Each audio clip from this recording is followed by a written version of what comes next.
Shaq, as you look at this team, what is the biggest issue so far? Well, the biggest issue to me is that I don't think they trust their system yet.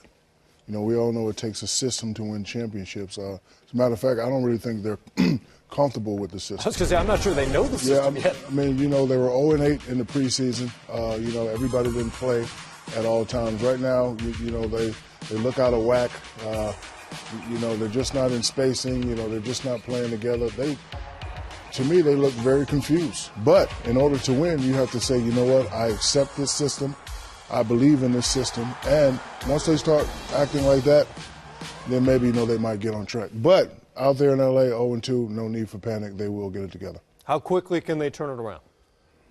It's really on them. You know, it's really hard to tell. Practice time, the more game time you have, the less injuries you have if Nash gets back soon. But Shaq's right. You know, it starts with, one, having a system, and two, everybody has to buy into the system. And training camp is not enough time to buy into a system. So I think they're going to be fine. It's going to be a little bit embarrassing here and now in the beginning, but they should be okay. You know, they're running a version of the Princeton offense, which so far has looked more like a Votech, maybe, than a Princeton offense. They don't seem to know exactly what's going on out there. And as you said, it takes time to figure this stuff out. The question I have for both of you is, how well does the personnel fit the system they're trying to run? I think it's a mistake to run that system. Let me tell you why. It's only 8, 9, or 10 good big men in this league, and 2 of them are in the same team. Pau Gasol is one of the best power forwards in the league, and Dwight is one of the best centers in the league. Some say he's the best. That's up for debate anytime you want. But, you know, Chris played with a big guy, and the rule was, if you don't get the rebound, sprint down court, get to the post. And that's how their offense should be. They should run a regular Pat Riley-style offense where they have floppies coming off, shooters coming off, or they should run a traditional 2-man big offense, 1 down low, 1 at the top of the key. And Dwight, when he dominates, Pau Gasol is going to be the biggest benefactor of that. But, you know, the great Charles Barkley said it the best. I want my accountant from Princeton. Not my offense. Coach. I mean, because, you know, you got 2 great big guys at the top of the key. Just makes me upset. Like, last night I saw Dwight Howard run to the middle, and then he comes out of the middle to set him pick and roll. That drives me nuts. Drives me crazy. See, Webb, you thrived in a version of the Princeton offense with the Kings in that high post where Pau Gasol is set up as often as not right now.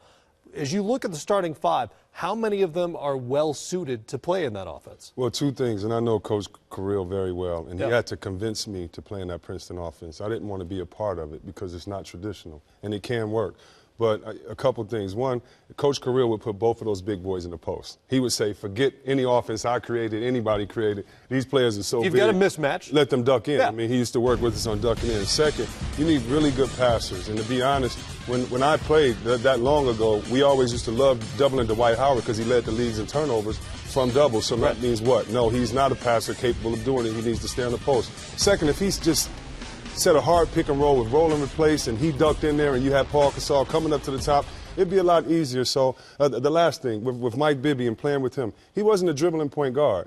You know, in Sacramento, we had to do it. We were playing against the big guys, you know, Hall of Famers, you know, 2 and 3 on the team. So we had to figure a way to try to sneak points in. With Steve Nash, it's no sneaking. It's pick and roll, throw it into the big fella, get a shot. So I think the personality suits more for what Shaq says, traditional basketball.